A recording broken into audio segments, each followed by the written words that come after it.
ever question why Nickelodeon took so long to re-release Crybaby Lane? For those unbeknownst to the elusive film, it was a kids' horror film directed by Peter Lawyer and released for the public to view on TV on October 20th of 2000. After that year, the film faded into obscurity and was never reran again on television until members of the lost media community came together to look for the film in the 2010s, culminating in Nickelodeon re-airing the film on TV in the year 2011, coincidentally in October too, likely to capitalize on the hype to find the film again. After that, the memory of the film would fade from the view of the public eye, and even those who had wished to watch the film again after all the years of searching for it had less than stellar things to say about it, with it having a mediocre rating online. For some, this is where the tale of Crybaby Lane ends, a goofy and mildly scary family film that was aired once and wasn't remembered until later on. It goes deeper than that. Far deeper. Before speaking my mind, I must preface this with some needed context.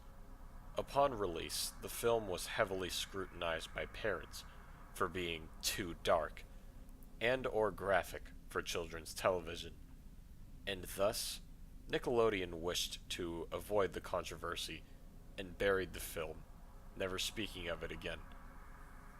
However, the Crybaby Lane that many online remember is not the same Crybaby Lane those working at Nickelodeon at the time remember, nor is the same film those who worked in the film remember.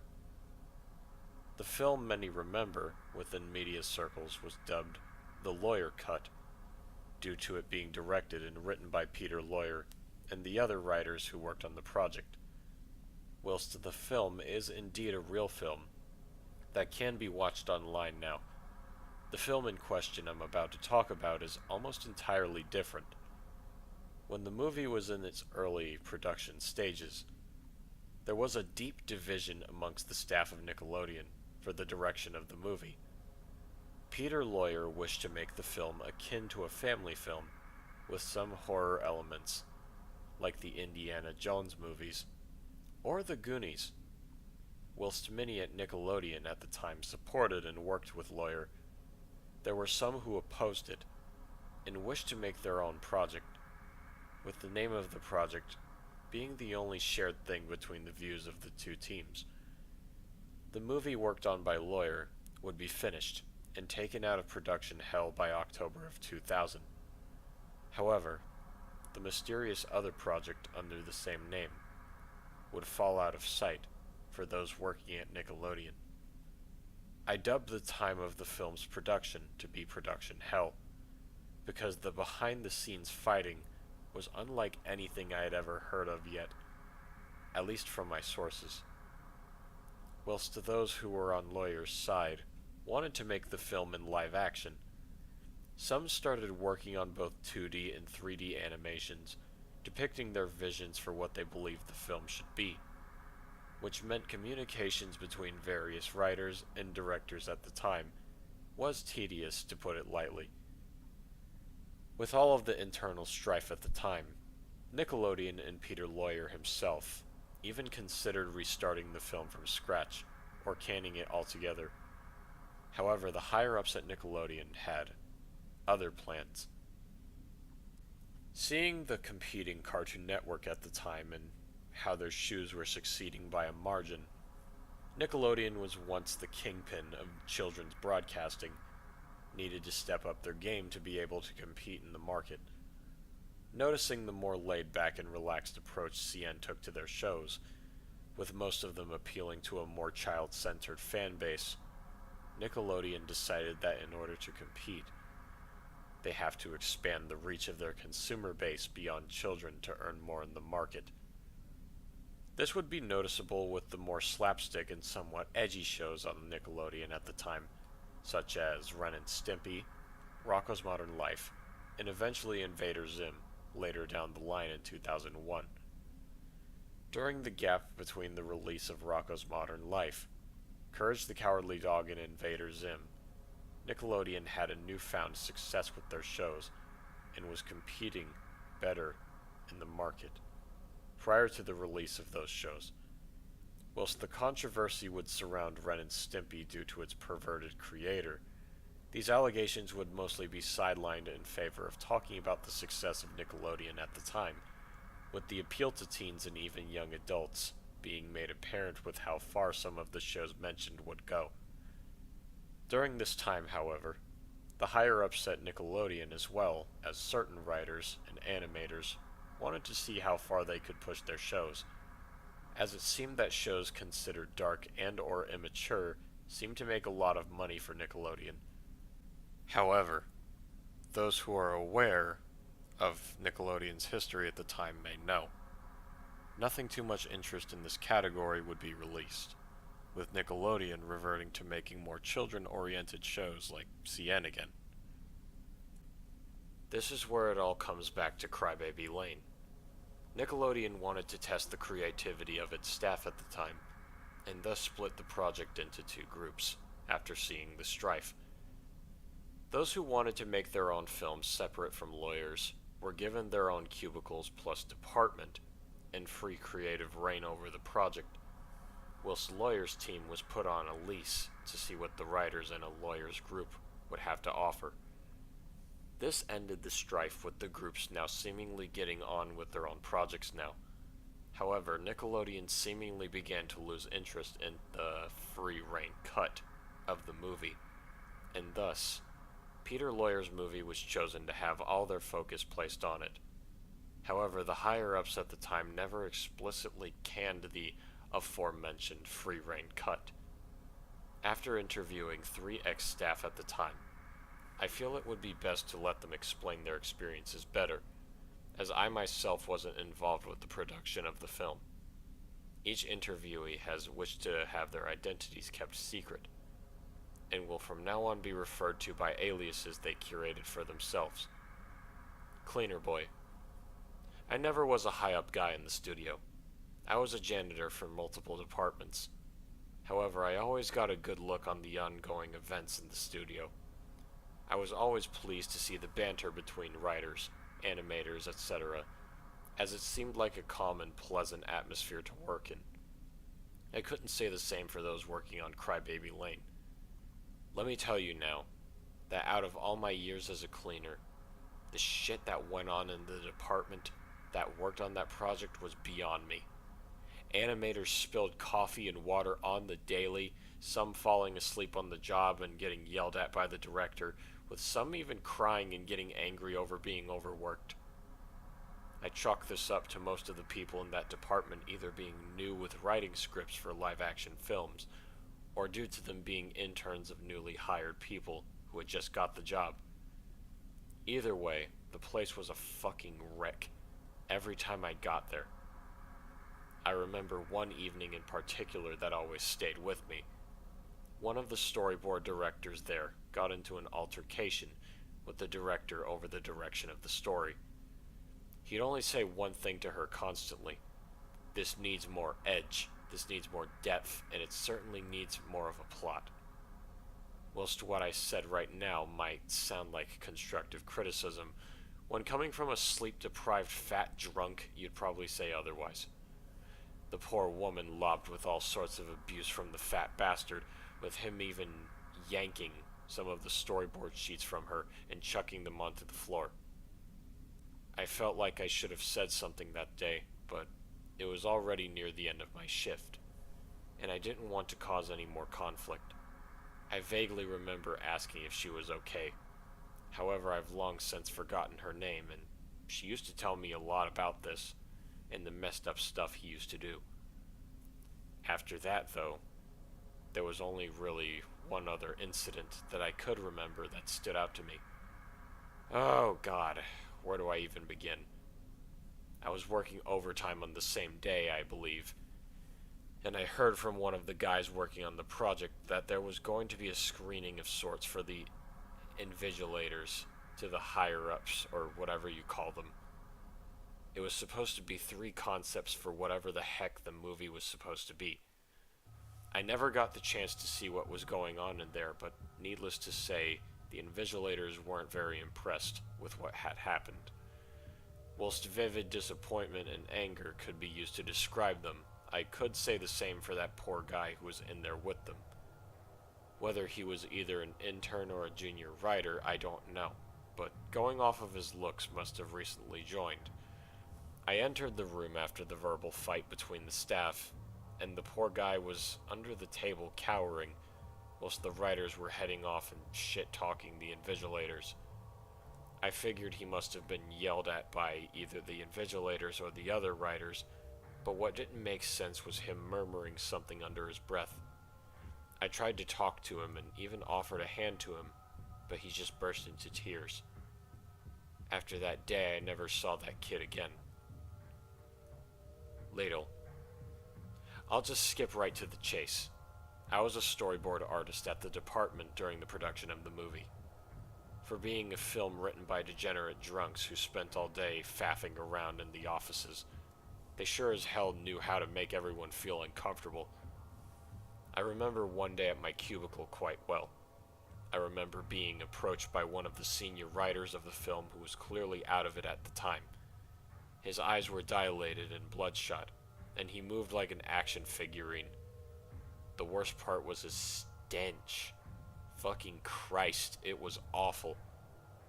I remember on one of his tangents, he'd suggest all sorts of awful and horrible plot points surrounding the concepts we as the storyboard team would come up with. One time, he suggested that one of the protagonists should progressively go insane as the film goes on, due to him losing the ability to sense things, resulting in him harming himself in all sorts of ways to at least feel again, resulting in his death by accident, with no one there to even nurse him back to health or to even bother finding him. Another time, he'd suggest to Lawyer personally prior to the split in departments that the story of the film should follow an anthology-styled plot, where each segment of the film is its own story, with little to no connection. The aforementioned plot he described to me earlier was just one of the plots he described to Lawyer. I'd hate to imagine what the other 2 were. Needless to say, whatever those 2 ideas were, they had a bearing on me and the rest of the storyboard team. He'd suggest all sorts of foul and repugnant scenes in the film that, upon retrospect, could probably make it into a cartoon like Ren and Stimpy, but in film form, probably not. All sorts of body horror elements were planned to be included in the film, such as a pair of Siamese twins who lived with their family. The plot was that the 2 twins would be treated differently by the family. The more intelligent and respectable of the 2 twins was treated horribly, and in some cases in drafts of the story, abused by members of the family, with the other twin not batting an eye despite being connected. The other twin, on the other hand, was loved and respected by the family, despite being a bumbling idiot. The plot would later develop when it would be revealed that the family was in on an experiment to see the effects of nurture and abuse on a pair of Siamese twins. The smart twin would find out about this and later confront their parents. This was when things would take a turn for the worse, with the twist of the tale being that they never had parents in the first place. They were born from a bone marrow extraction and birthed from an artificial womb. Out of sheer impulse, the 2 twins would try and do things at the same time. The smart twin would try and dash towards the 2 scientists once their parents, whilst the other twin would try and run in the opposite direction to try and escape. The malice and cowardice combined would be the unfortunate undoing of both twins, with both twins trying running in the opposite direction. Let's just say their body didn't approve of that. I vividly remember the last shot that one of the other artists drew at the time. It was a close-up on the face of the 2 parents. Whatever expression was on their faces, they looked as if whatever they had seen was something they could never unsee. Bray's Dent. I probably don't have long left while writing this, as I'm currently quite busy, so I'll cut to the chase. The working environment was abysmally incompetent. The storyboard artists could never match their art to my ideas. There was one I remember in particular. I'd come to her every day to check up on her. She'd always find a way to avoid and change what I had suggested to the storyboard team at the time. She was a special case, to say the least, drawing all sorts of screwed up stuff during work hours. She'd even go over to the reels we had made using a mix of 2D and 3D animation, and place some of her messed up drawings on some of the slides. I remember one day when she did this, and it was certainly a day to remember. The observers for the department that day had come to see the progress we had made on the movie, and had even asked some of the junior animators and actors to come into the viewing room with them, to give them constructive criticism. That would be the case if it was actually the movie we were intending to make that was on the screen. The sly bitch changed the reel for the short film we had made, with some of the pictures and descriptions she wrote for what she wanted the film to be. Drawings of all sorts of screwed up shit, involving experimentation, and Siamese twins were involved.